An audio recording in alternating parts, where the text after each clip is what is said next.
But we're very delighted to be here today, and hopefully we'll be able to have this discussion smoothly.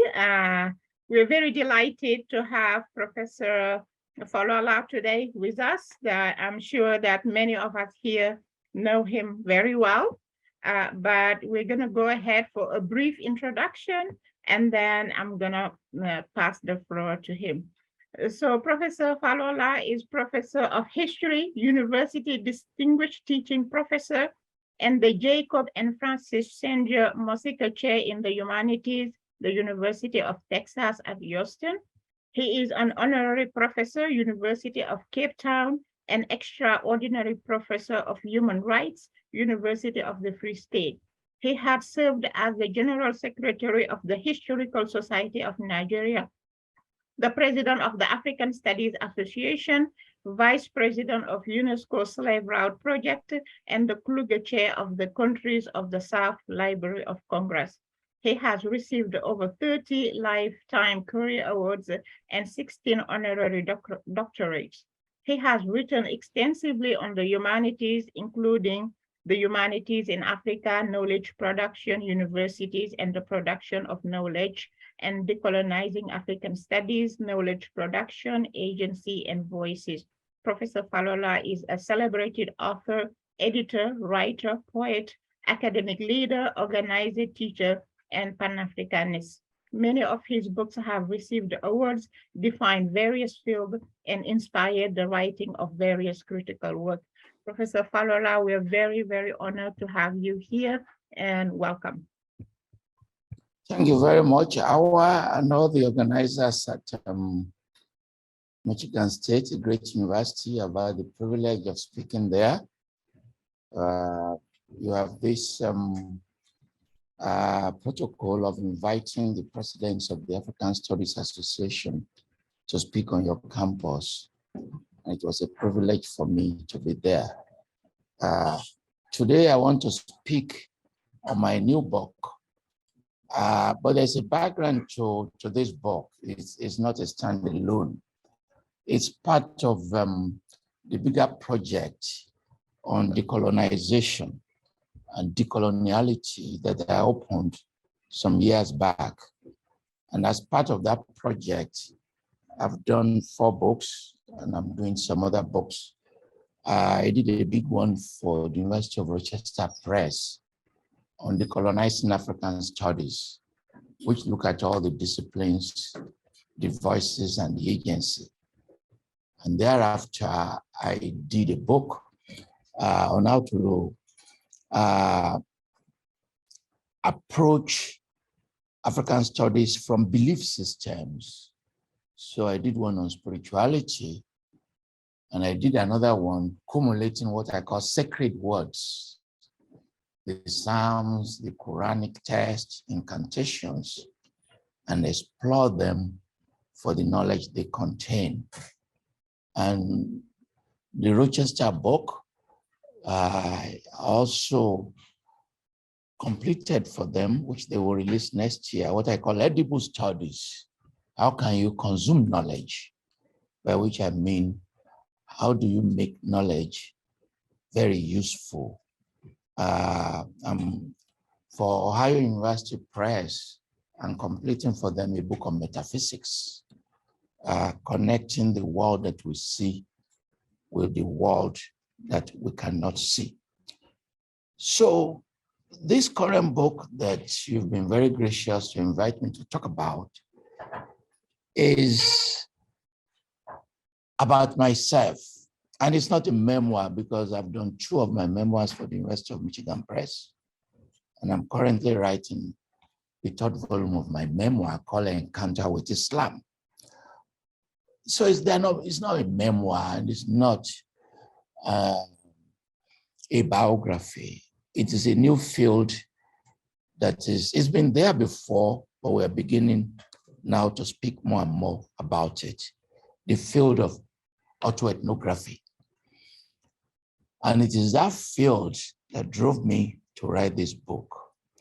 That if we stay within the limits of the colonial archives, we have severe limitations And as part of my own project of using archives, not created by colonial institutions, I began to look at other alternatives. Years ago, I did for the Library of Congress in Washington, D.C., and UNESCO a major paper that I call Ritual Archives, making the argument that rituals themselves constitute bodies of knowledge, the beads, the crown, shamanism, all of that.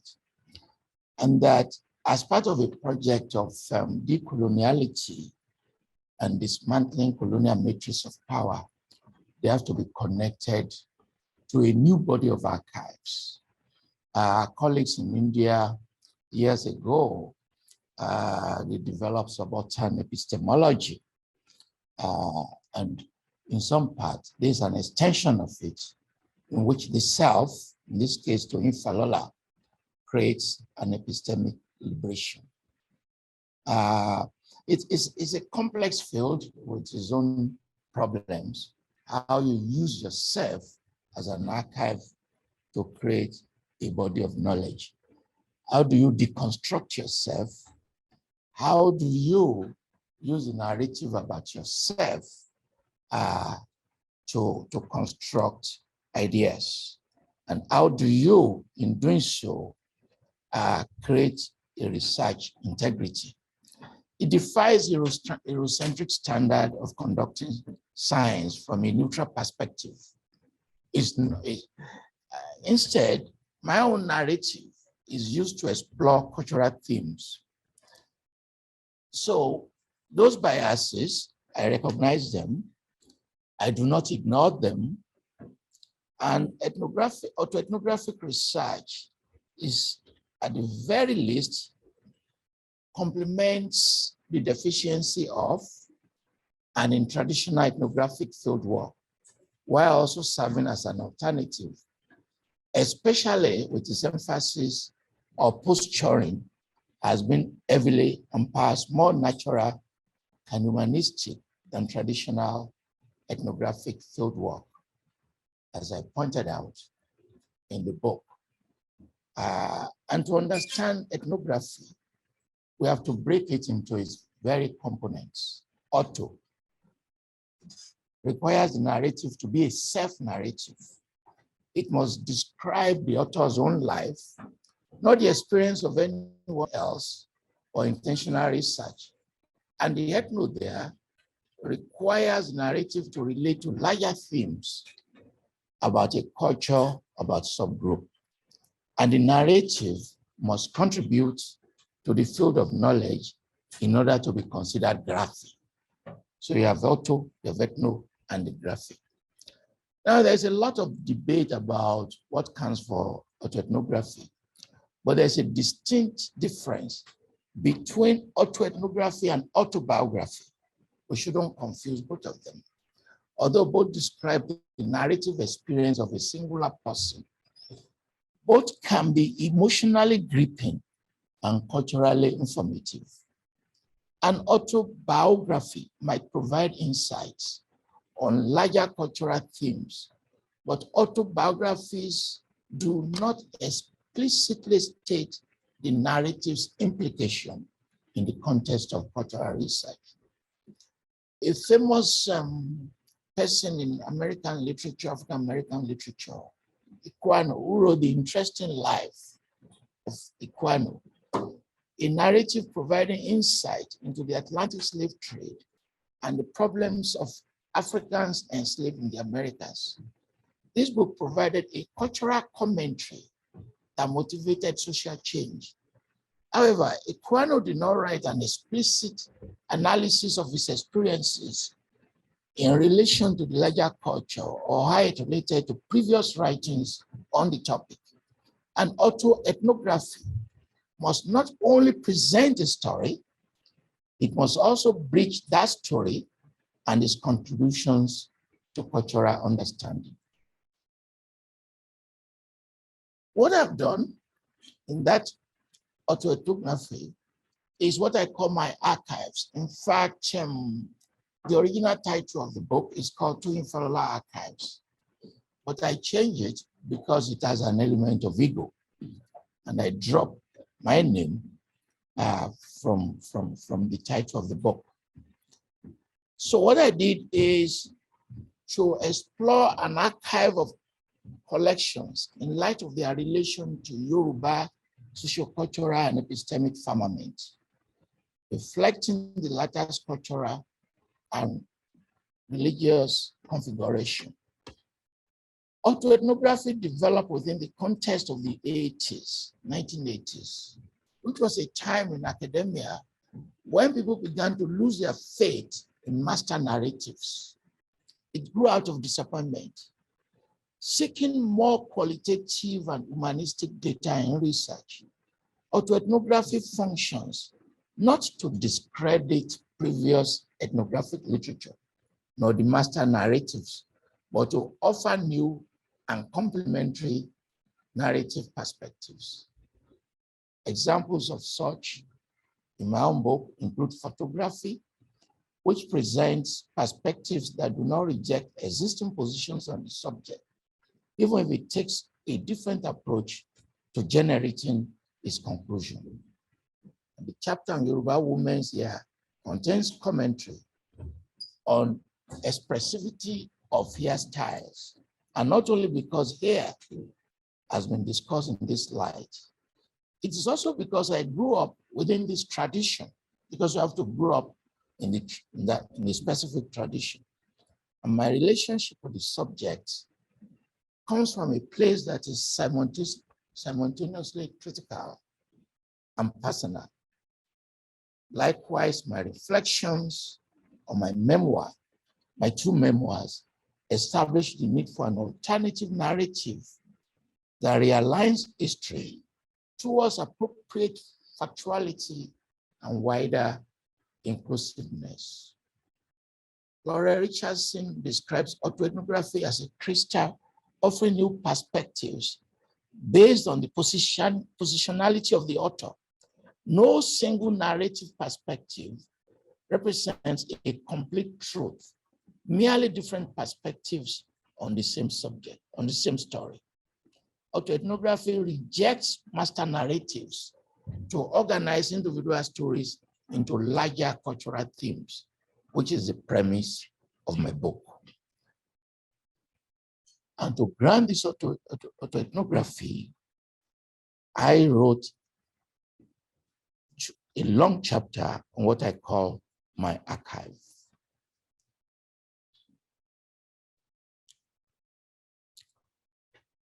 The archive, I argue, is a metaphor of the self.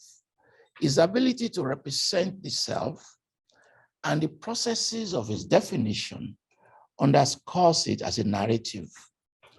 An interpretive engagement with the archive leads to exploring the cognitive landscape of the self, as if the self were responding to an investigative force. In the case where the archive represents and narrates the self, the archive will be acting in the capacity of a trace of the self. You have to trace yourself. Although the archive is a narrative, it is not the self, but a trace of the self.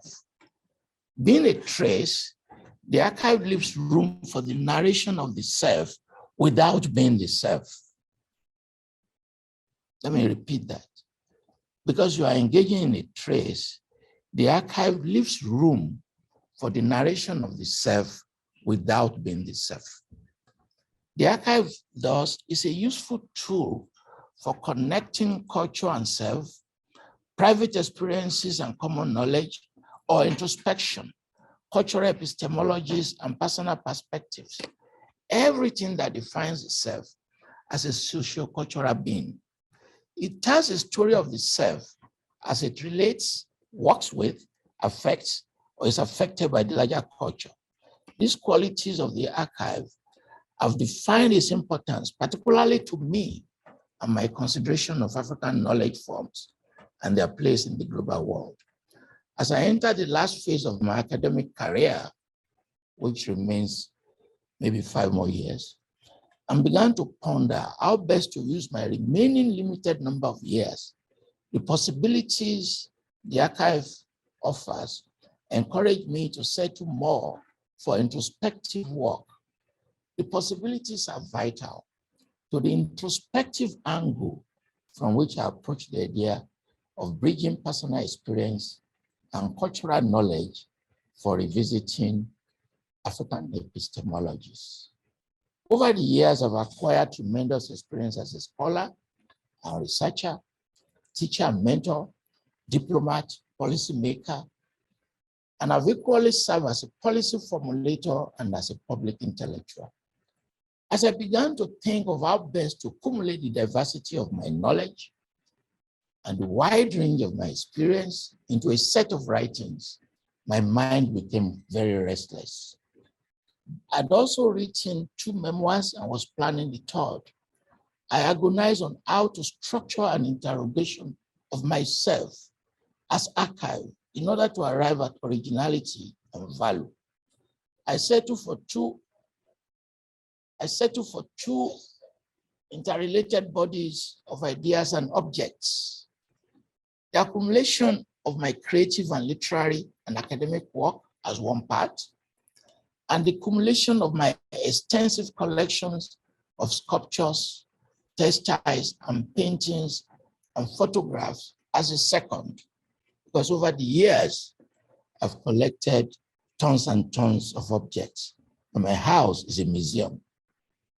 Both parts are archives that are both external, because I did not make so many of the objects, and internal to me, an entry into an expansive library.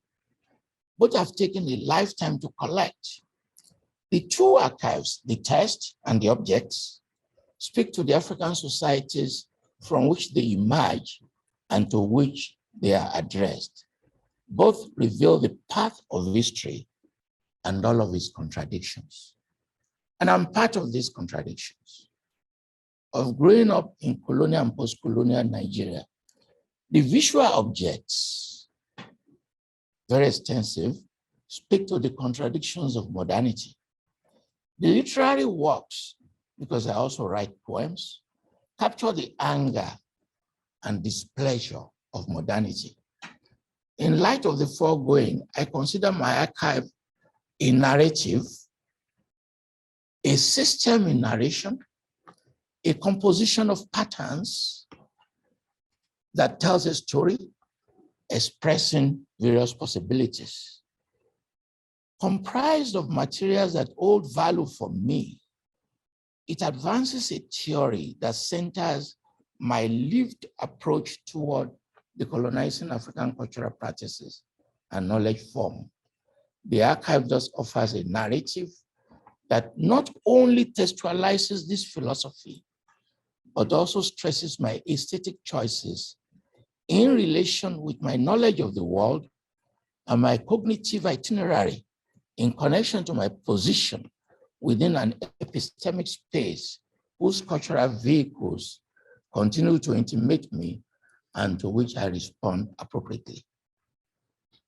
The accounts this archive provides emphasize my position as a knowledge scape. They present me as a matrix of possibility, generating several layers of knowledge that find traction within a world that is outside of me. The archive is just an extension of me as a consciousness. In exhibiting cultural and personal significance, they advance a narrative of me and the experiences I've gathered over the years as the intelligence in quote, capable of organizing different elements into a system and an organizing principle, generating patterns that cast private materials as cultural vehicles.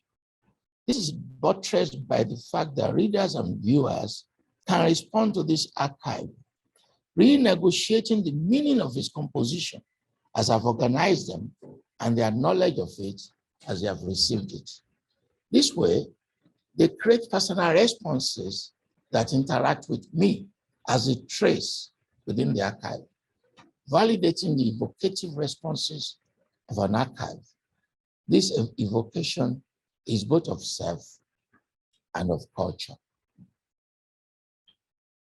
The book is therefore a product of ongoing interaction between me and the world, and between intelligence and an archive as a collected system. I use my collection organized into an archive to explore personal and public perspectives in relation to the Yoruba and the African world. This is a function of an archive, and mine is not different. The archive's revelatory power or connotative possibilities are revealed when the intelligence that organizes it engages it. Probing it for knowledge reveals several layers of connection between the self and the archive. There is, for instance, the layer of industry, where the archival or ethnographic effort is made manifest. Layer of epistemic significance, which relates how the archive serves as a cultural vehicle, revealing cultural histories. And the layer of self-representation, which is the layer of the cognitive itinerary, where the archive traces and embodies the self, symbolizing strategic intellectual effort towards a redefinition of consciousness. The connotative possibilities of an archive can be the subject of debate, since they can take several forms. But what is implicated when the archive is engaged by the intelligence that organized it, while it is also expected to speak to the larger cultural firmament within which both self and archive are positioned. One simple answer, as I argued, is that the archive operates on a dual level. The archive is a complex system with an equally complex import.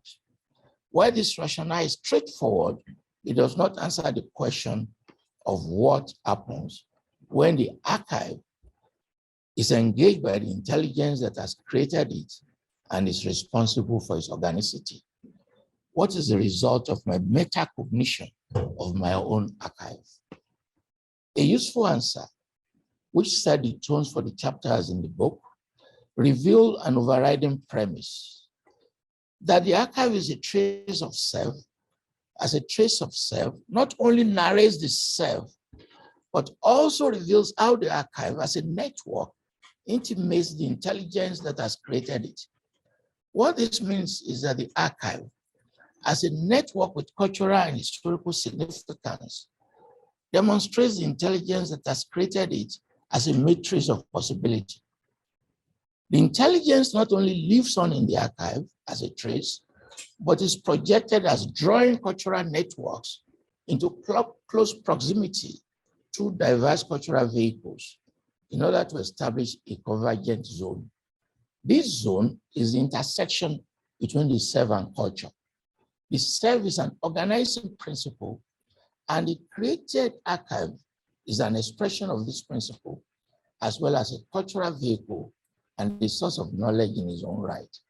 The archive is as a narrative of the self and of culture, the archive as a trace of the self and a network of interacting cultural elements.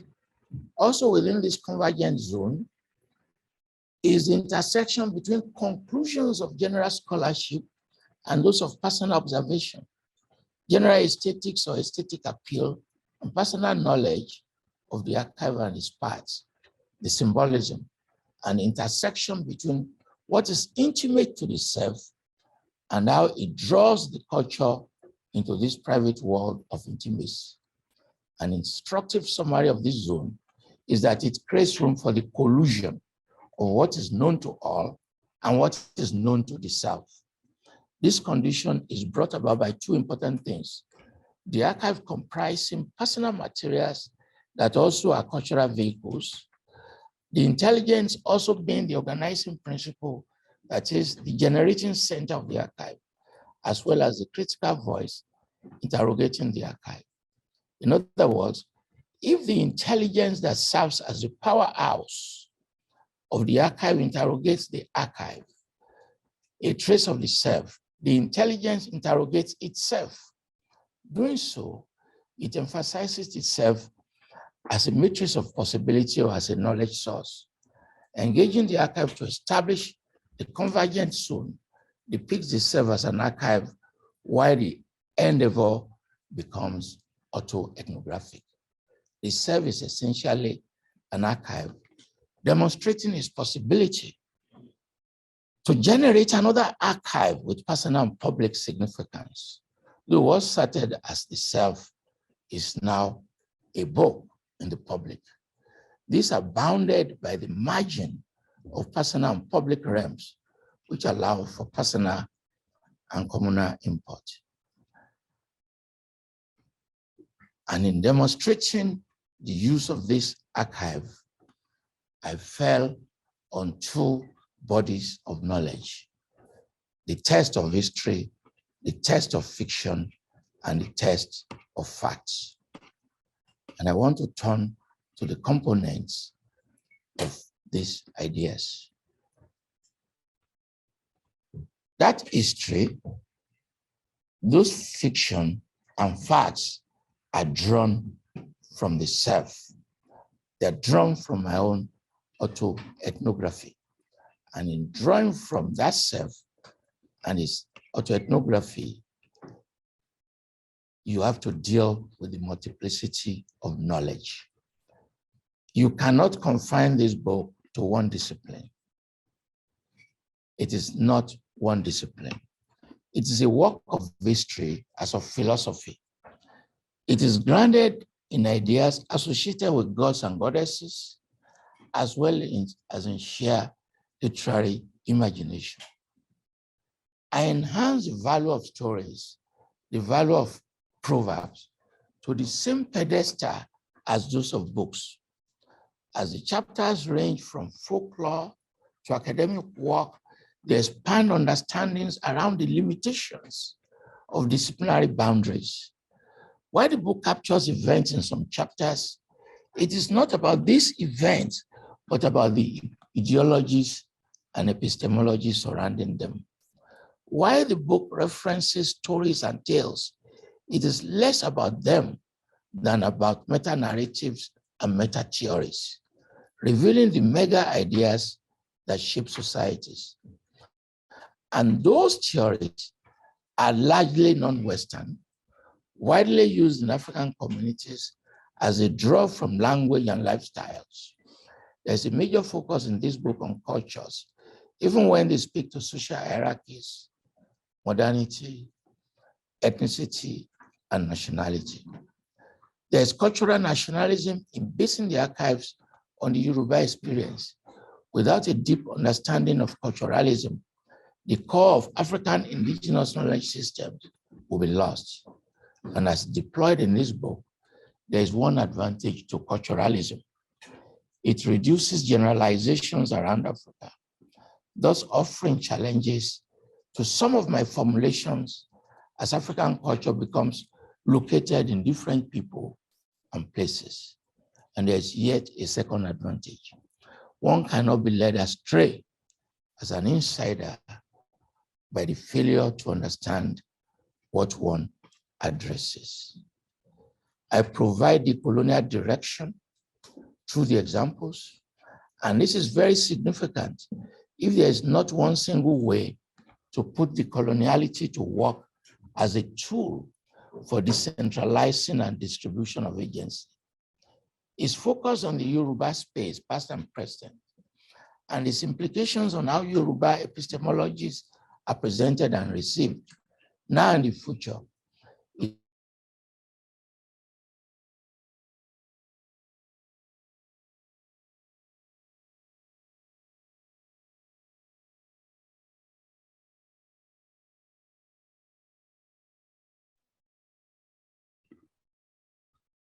Am I back, Hawa? Yes, you are. Thank you. The connection between autoethnography and Africa study is the thread that holds together the many levels of analysis and layers of meaning in the book. Autoethnography is an alternative and counter-hegemonic instrument and is useful to the African who has been branded the alternative to a Western standard. But Hence, you don't have the PowerPoint if you want to have it up again. It's not showing. So maybe I have to Yeah, we reshare. reshare it. Share. Is it from our? There you go.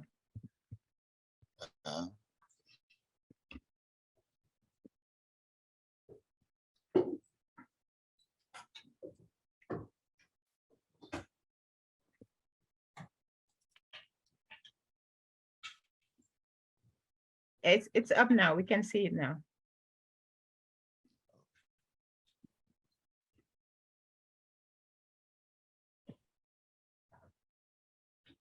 Okay, thank you.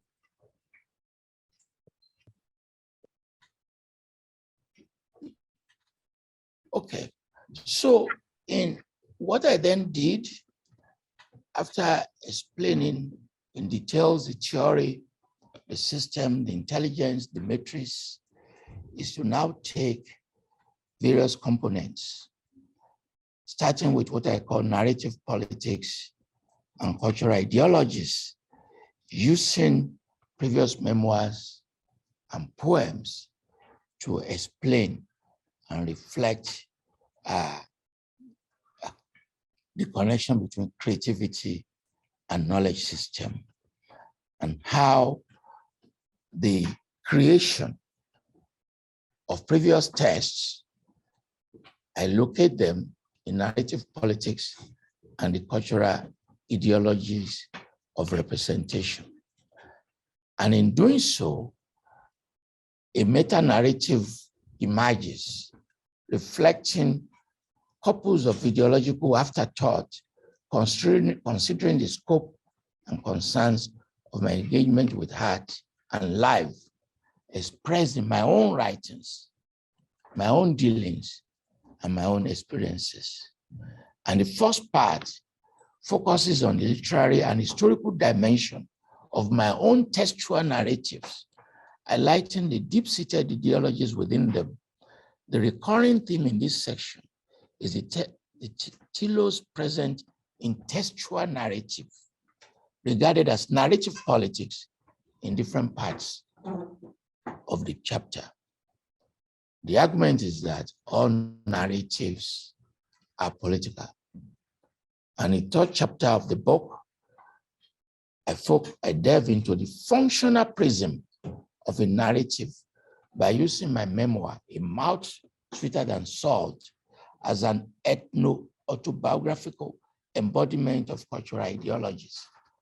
By locating the personal within the communal, the memoir attempts a master narrative that can be described as narrative frames embedded in varying cultures, often unconsciously, to provide a culturally accepted communal guide for being a good member of that culture. And I followed it up with the understanding of what I call memory, magic, myth, and metaphor, drawn from that book to open up bigger conversation and intersectional evaluation of the narrativity of memory and memory itself as a narrative. It examines how you purge. I was working on fragments of my own memory, which extends, and I extend the counter narratives to another side. And I follow up the memoir, two of my memoirs, with two books of anthologies that I wrote. One, based on experience of migrations, and the other one, based on experience of cultures in the city of Ibadan. And I accumulated those two poetry books into how you can construct the nation out of them, what I call the narration of the nation. And how do you use poems to narrate the self? And I examine expressions and manifestations of the self and of the nation across different bodies of poetry. Because of the interruption, I've lost some time, which I want to regain by skipping various parts.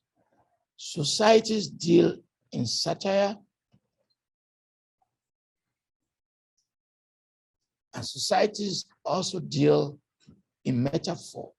And I explain how you can approach society through a process of reflective and refractive narratives and commentaries, in which you're using those lines to explain complicated issues. In the second part of the book, I set aside tests and I move to objects. Objects that belong to me, as in this example. The original copy is in the British Museum, and I created my own copy, as well as many other sculptures. Many of the things you see here, they belong to me, and I use the objects that belong to me to speak to the larger issues of society. The internet, again, is unstable. In chapter 9 on sculpture, I interrogate Yoruba's cultural tradition and what they mean, and I deploy the carvings as prisms through which several aspects of Yoruba history and culture can be examined for extensive illumination. I grew up among carvers when I was young, and I was able to follow the craft, even if I did not become a carver myself. And I explained how objects open up a library to understand society. So I see sculptures as an archive and my own collection as representing meanings. I design my clothes like the one I'm wearing. I have an extensive collection of textiles, and I began to see textiles as a library, as a text, as readable materials, as the process of converting clothes fabric and textiles that you wear on a daily basis into an elaborate narrative. And that narrative, we cannot ignore it. So I explain how you can convert the personal clothes on your body into texts that provide avenues to explore textuality and as a reflection of epistemologies. They may be silent, but they are agency of voices.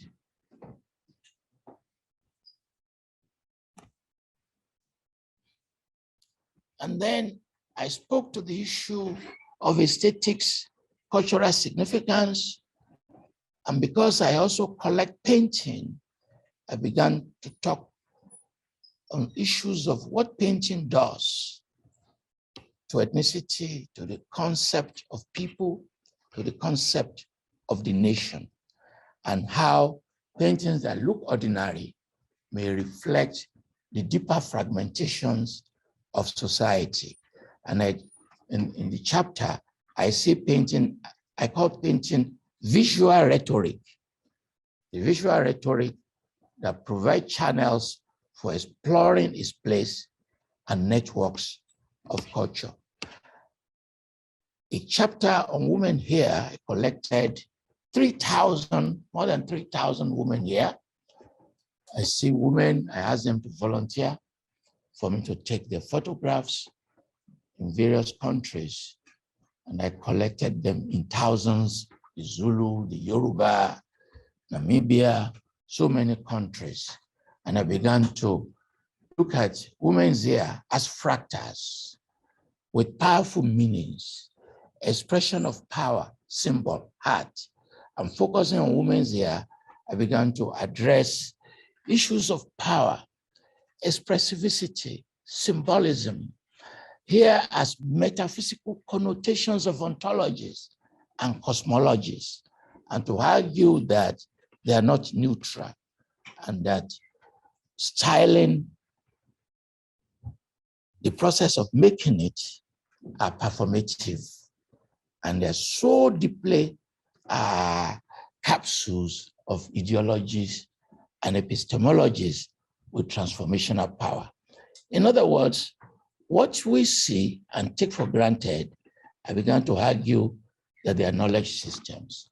And I collected over 1 million photographs that I took over the years and converted photography into a knowledge system, using photographs to explain how profound what you see casually will become a large body of ideas. Let me now begin to move to my conclusion so that I can leave time for questions. In that conclusion, I did two things in this conclusion.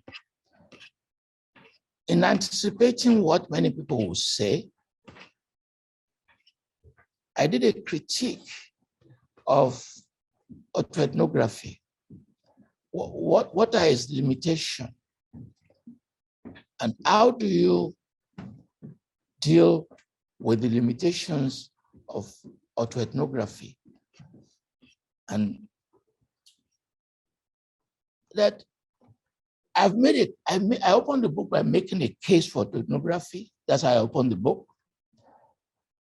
And I concluded the book by reflecting on the interconnection between the self, the collective culture, and the archive in form of a collection. I present the self as his own narrative, which can be understood via his actions, including the creation of the archive that I've spoken about. And I argue for a collection as a manifestation of cultural ideologies, ideologies that define selfhood. And I make arguments for the premises, emphasizing the connection with the idea of autoethnography in relation, when you break them down, to one another, sustaining and re-emphasizing knowledge system as an act of epistemic disobedience. And you find those who are pursuing these leads now talking about sexuality. There's now a small branch of knowledge, erotic autoethnography, and as people who live in zones of marginality, identities that have been suppressed, as a turn to autoethnography, new libraries open up, as well as heavy criticism. There are dismissive scholars who claim that autoethnography does not qualify as real research because it rejects rituals that have been formalized in the Western academy. And some critics describe autoethnography as self-indulgent because of the researcher's reflexive role and the emotional nature of the narrative. Autoethnographies are not self-indulgent. They use personal stories to advocate for marginalized communities. And indeed, in some spaces, if those members of those marginalized communities, if they do not turn to ethnography, there may be no evidence to write about themselves. Even journals seeking subaltern epistemologies have different standards to qualify autoethnographies. They accuse it of a lack of standardization, and that its methodology in connection with individual researchers can be problematic. Some people argue that it lacks hard data which leads some researchers to argue about his being unreliable. And part of what I demonstrated in this long book of over 500 pages is that that criticism is not valid. That although autoethnography relies on personal memory, it can also use hard data from diaries and photos and interviews or letters. Advocates for autoethnography view the use of soft data, and I call them soft data, as memories, as humanistic research. And for 2 years, I taught a class on memories from an autographic angle to 40 UT students. It brought out a wide range of emotions, with some students crying in my class. Some have questioned the unclear ethical standards for the practice, which can involve publicizing personal stories and disclosing intimate details from the lives of others. It is a risk that you have to carry because the lives of others are embedded in you, and exposing the lives of others is one of the risks of autoethnography. And even when I wrote my first memoir, I took a lot of risk because many family members were not happy about disclosure. And you see in new arguments about erotic autoethnography, there are debates whether you should be telling the stories of the partners that you have had sexual intimacy with. We face the challenge of demographics, and we face the challenge of how to balance private information with the public. I would like to make my closing statement by saying that human beings are linked with their possessions. If you do not agree with this premise, you cannot do autoethnography. In the context of culture, the material possessions, you can define them in as many ways as you like, will determine, in some places, your standing and character. If you approach it via textile, a collection of fine materials signifies that the Yoruba is a person with an appreciable taste for fine things. If you are a seeker of beauty, that beauty becomes a marker of character. And it is more than a maxim. It becomes a philosophical take that has its epistemic value in various concepts that different cultures have worked out. And among the Yoruba, it is connected to the bigger projects of Omoluabi, Ori, your head, your character, your engagement with others, your inability, if you are not careful, to control yourself. A self-absorbed individual can be censored. This outlook is reflected in various cultures. It is a worthwhile methodology and encourage many more people to engage in autoethnography and to recover data from their families, from themselves, from their siblings, from their villages, from their cities. And as they do so, we'll have a better and more comprehensive understanding of society. Thank you very much.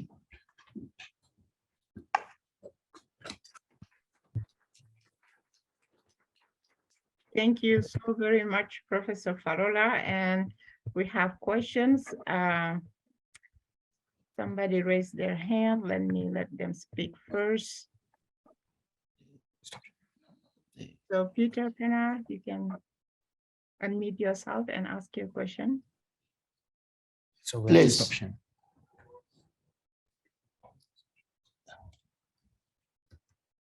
If there are questions in the chat, let me know so I can read them.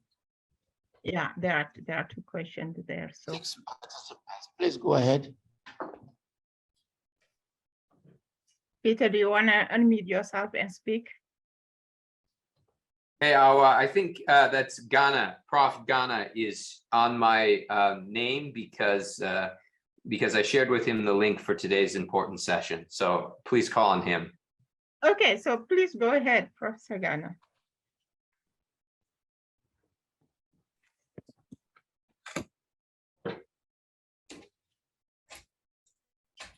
Please ask your question.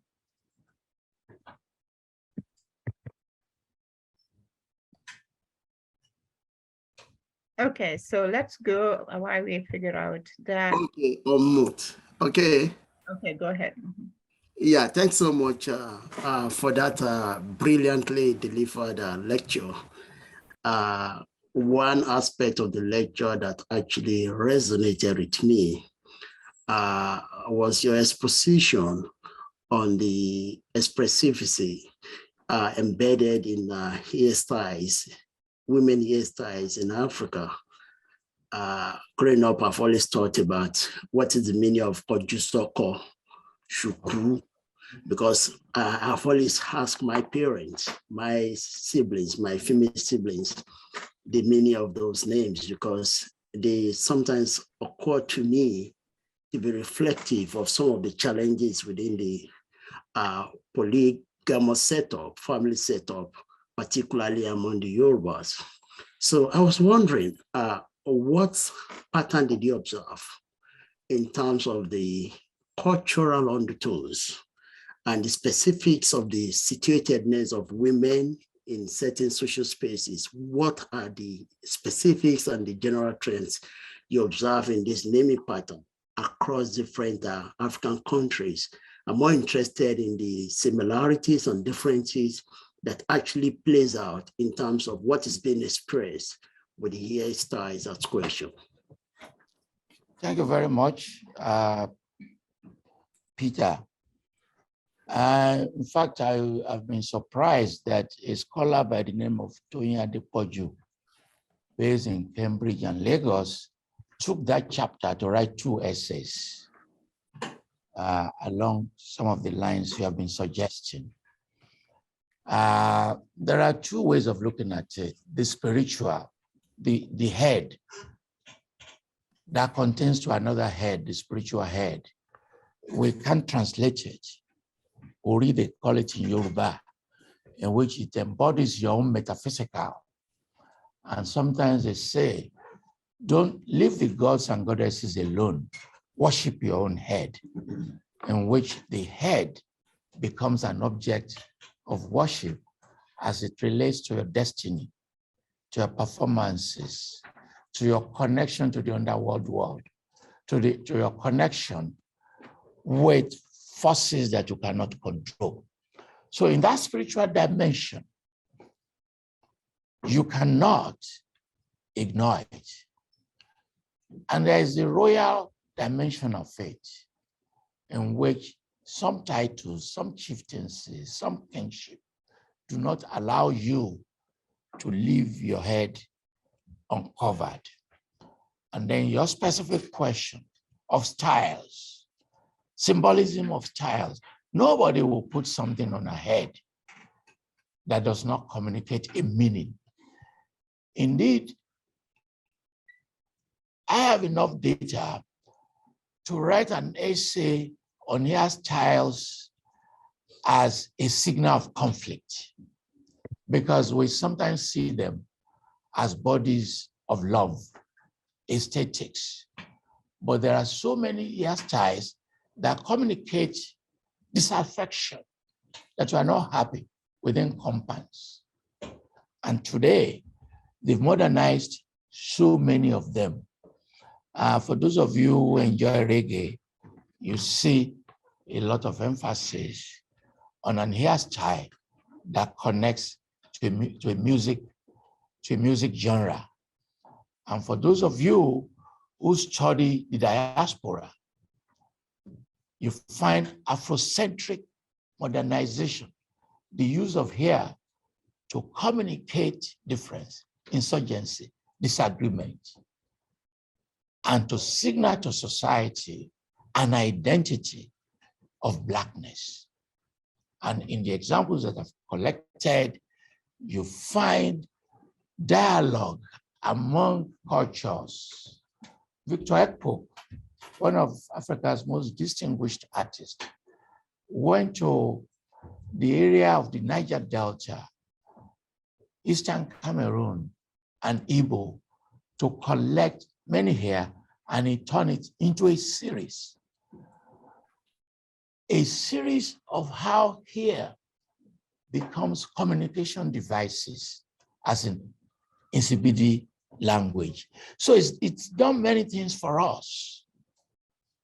In addition to what you have said with your example, it has done so many things beyond just looking at it as if it is just for fun. It's far more than for fun. Thank you, Peter. Thank you. There is one question in the Q&A, if you want me to read it. Please go ahead. It appears that subaltern epistemologies stemming from sub-Saharan Africa or anywhere in the global south rely heavily on some kinds of sanctioning from the north by way of documentation in what in the academic is referred to as high impact journals or indexing. How may we universalize use subaltern episteme or decolonize from within? Thank you very much. It's an important question. Years ago, when they founded the African Studies Association in Africa, as an extension and counter to the African Studies Association, and I was once the president of the African Studies Association, they invited me to give a keynote, and I wrote a paper on pluriversalism, which has been very well received in terms of how we cannot work with universalism. The fact that we cannot work with universalism does not mean we are not going to read the writings of our colleagues in the Western Academy, because sources of knowledge are multiple. What you do is that you make those sources of knowledge applicable to your own situation. Second, you create your own epistemes. Third, you create your own theories. The first time I read Foucault, I was stunned that as far back as when I was in elementary school, I already knew his ideas in terms of what he converted into theory. I said, but I knew this, but I did not take that knowledge and convert it to theory the way he did. And when I began to translate Foucault, I gathered a group of Yoruba people and said, let me translate Foucault to you. They were saying, well, they knew this, they knew this, they knew this. They knew that power is not concentrated. They knew about binary function. They knew about diversity. So what we need to do from the African side is also to turn this kind of knowledge, to validate it, as I've done in that book, and to move further into saying is a way of knowing. Is a way of knowing. Is an African indigenous knowledge system. And then finally, to begin to teach it. I've argued in various lectures that in the 50s, when we inherited this academy, we started to decolonize, but we did not convert into departments and academic disciplines the large body of knowledge that we have. And I argued that we could have created a degree in kingship. We could have created a BS in divination. And I'm very happy that our colleagues in South Africa have now, they've created a bachelor's degree in witchcraft. There are witches all over the place, including Michigan State and my classroom. So we have to understand them. And I'm very happy when I saw the syllabus that you can give BS in witchcraft, simply because whether you believe in it or not, there are millions of people who believe in it. and you have to engage in that kind of study. So you and I have a lot of work to do in converting many of these epistemologies of the South into what we carry to the classrooms. Thank you. Thank you very much. Harmon, if you can unmute yourself, you should be able to ask your question. Thank you very much, Howard. Thank you, Prof. This is a very insightful presentation. I would like to know, in your research, have you come across a nexus, and a negative one for that matter, I'm looking out for that, of spoilage of African art treasures by colonialists and neo-colonialists as a strategy to disconnect the Africans from a reliable source of themselves, or let me say ourselves, our communities? My name is Harmony Bob Gambuton. I'm an attorney trained in Nigeria, and I admire Yoruba people and their culture very much. Most of the time I'm listening to Wole Soyinka or Bafemi Awolowo. Now I have found you. I come from Southern Cameroon, which used to be part of Nigeria, and I see a disconnect. I mean, the problems that our societies have is because of a disconnection to this wealth of knowledge, which in fact is the most reliable, because our writing was only promoted in translating the Bible and bringing it to us because they had to use the Bible to blindfold us. That's my take. So can I hear you on that, please? Thank you, Harmon. And I know the region where you come from and the struggles, the ongoing struggles in that part of Cameroon, the Ambazonia struggles and things like that. Familiar with that zone very well. So the way I will explain it is that you cannot create any image without a mental fact. An image is preceded by a large body of ideas, which I call mental facts.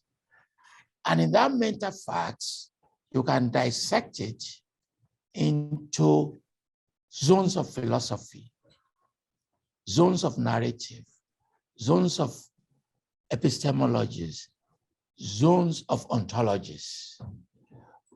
Because if you just look at art as a craft, you've lost half of its meaning. It's a mental process. So when the British, after attacking Benin Empire, and they carted away hundreds and hundreds of artwork, which they call Benin bronzes. They are not just carrying those bronzes, they were carrying accumulated knowledge system of centuries. That is it. Number two,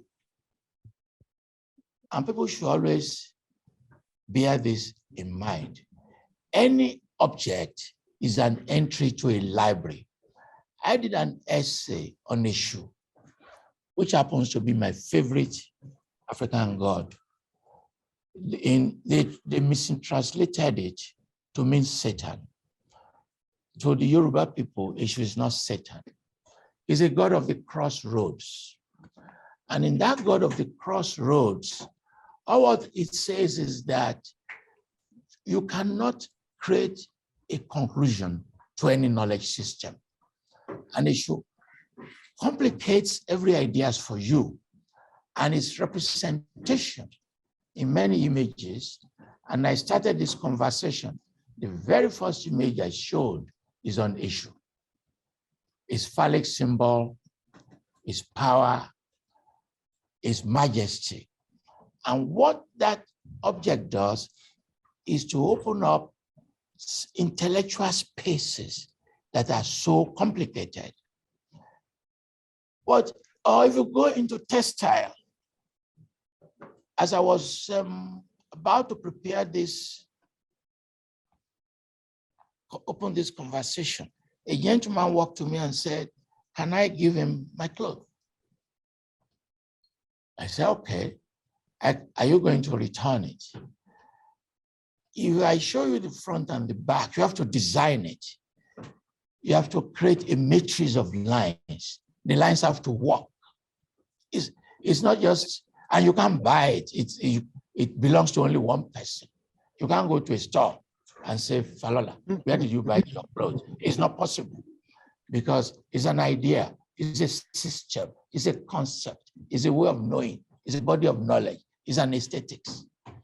Depending on what you are looking at, you can say, well, Falola, this clothes is very beautiful. That's just aesthetics. But what do the colors mean? What do the lines mean? How do the fractals combine together to create a complexity of meaning? And why is it that it has to be part of my will in which I have to give it to someone? And if it's part of my will in which I have to give it to someone, it goes into the issues of value.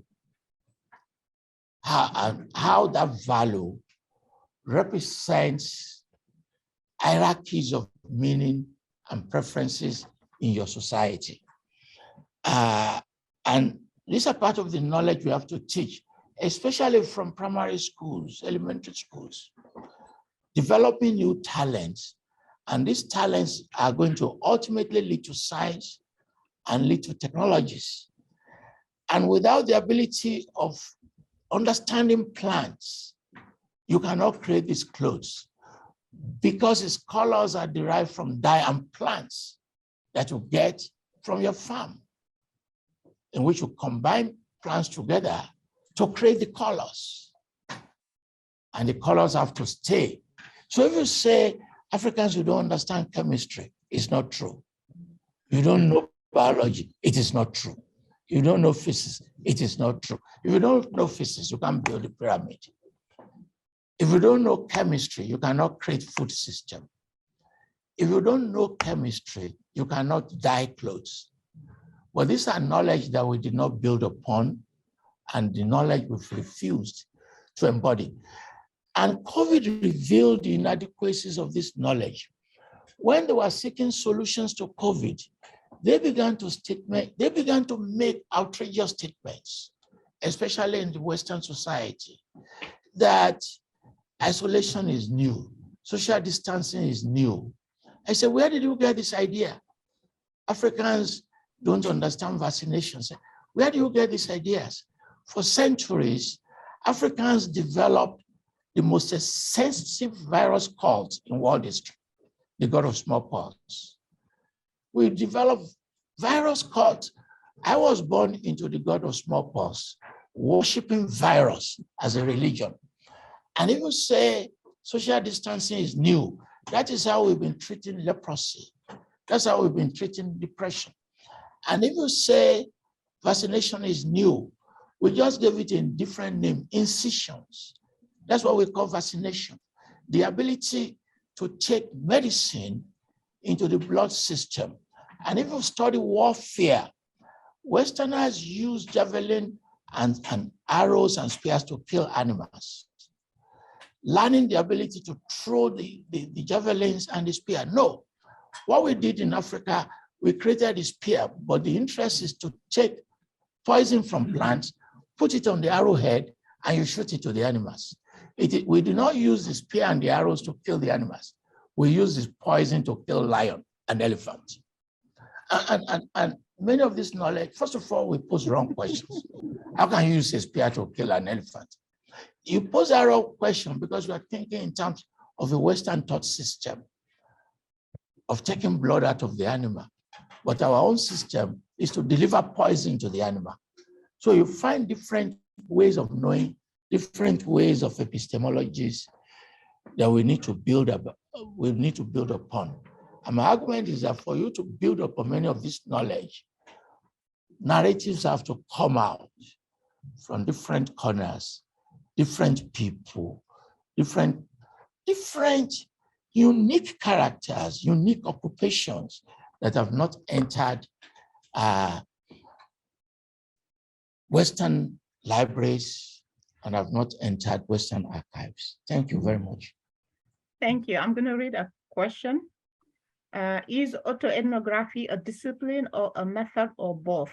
And while acknowledging the critics of the approach, what are the safeguards for utilizing this approach in a way that enlarges rather than shrinks the field of African studies? Thank you. Thank you very much. First of all, I'm very happy that you are able to draw so many people, over 150 people, which means that whether people agree or not, we've created an opportunity for this idea to spread to different spaces. You can use it as a methodology. You can use it as a sub-discipline, and you can also teach it. As to its integrity, there's not many of the criticisms apply to written text in the archives. If you go to the archives and you believe the documents you find there, you may be misleading yourself. The colonial archive embodies notions of definitions, notions of labels created elsewhere, the migration of institutions of knowledge to different spaces in the South with their own distinctive epistemologies. The colonial archive, what it does is to build on a layer of other archives. And in building on those layers is a lot of job to rescue them. So, and I will just give you two examples. If you accumulate African studies, the best studied moment is the colonial period. Why? Those were the archives that the Europeans created for us. If you're looking for books from 14th century, 12th century, you will discover that they're just a handful. Why? Because there's no colonial archive to create that moment. When I did my own PhD, I was not using the colonial archive. I went to collect extensive family histories and created a methodology of aggregation, work out a timeline, a dating system. So you can move in so many directions.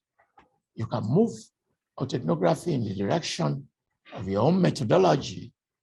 You can move it in the direction of epistemology. What I've done in this book, I move autoethnography as a methodology based on my own collections, my tests, my objects, my photographs, explain it as an archive in a very long chapter,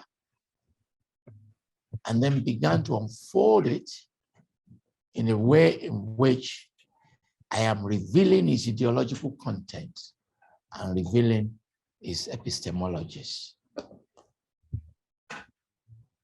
Can I take one more question? Because I told our to let us end at 1:15 because I have to go and teach. Do you want to take one more question? Just one final question because I have a class. Okay. So let me go ahead. Just last one. Hello. Umi, oh, how are you? From Duke. Hello, thank you so much for this great lecture. Thank you. I was one, how do we get a copy of your book?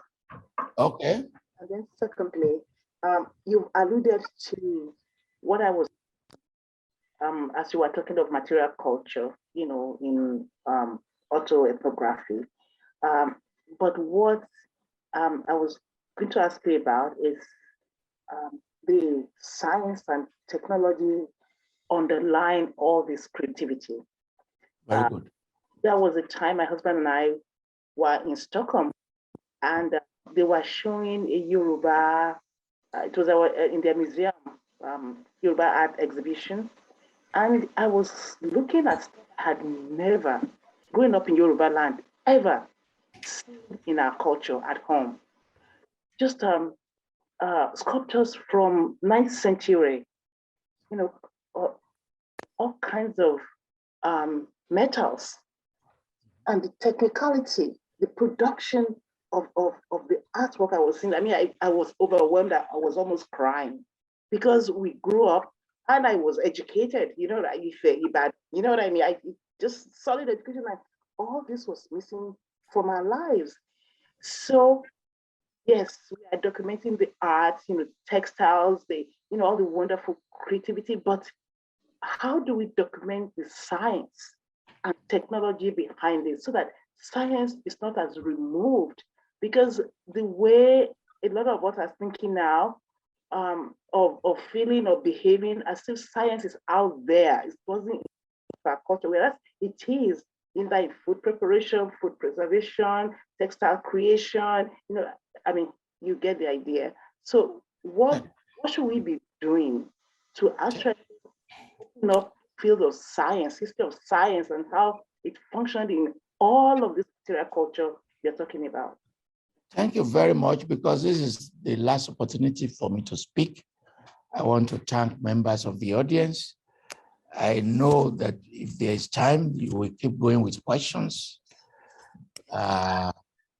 which is a sign that the conversation has been very successful. I want to thank Michigan State University for this opportunity, for previous opportunities, for forthcoming opportunities. I'm very grateful. The book is out, but I've not seen a copy of it. Because the way Cambridge University Press does is to release the UK edition first, and the American edition will be released in October. So what I've seen the electronic version of the book, which they sent to me. So the book will be available in the next 2 weeks. And as in all monographs, the price is always prohibitive. The way I explain the issue of science and technology is that science has always been there since the Stone Age. The creation of fire, which we now call energy, electricity, began thousands and thousands of years before Christ. And that fire becomes the propelling agency of science and technology. Just as it does today, that energy propels the internet. Have we done a lot of work in capturing the knowledge of those sciences and technology? No. Have we lost many of them? Yes. Can we recover many? Yes. Can we recover the ideas behind them? Yes. But as you said, we have to devote attention, interaction, and we have to encourage a new generation of students to become interested in many of these things. So we have to shift our hope to a new generation and tell them, since you are savvy, begin to provide knowledge that made many of these things possible. Thank you. I'm very grateful to all of you. I'm very thankful. We are also very grateful to you. Thank you so much for spending time with us and presenting your new book and answering questions. For people who are asking, the video will be available on our website in the next 2 to 3 days. Just go to africa.msu.edu and it will be there. Thank you again, everybody, for coming, and many thanks, Professor Falola. Bye.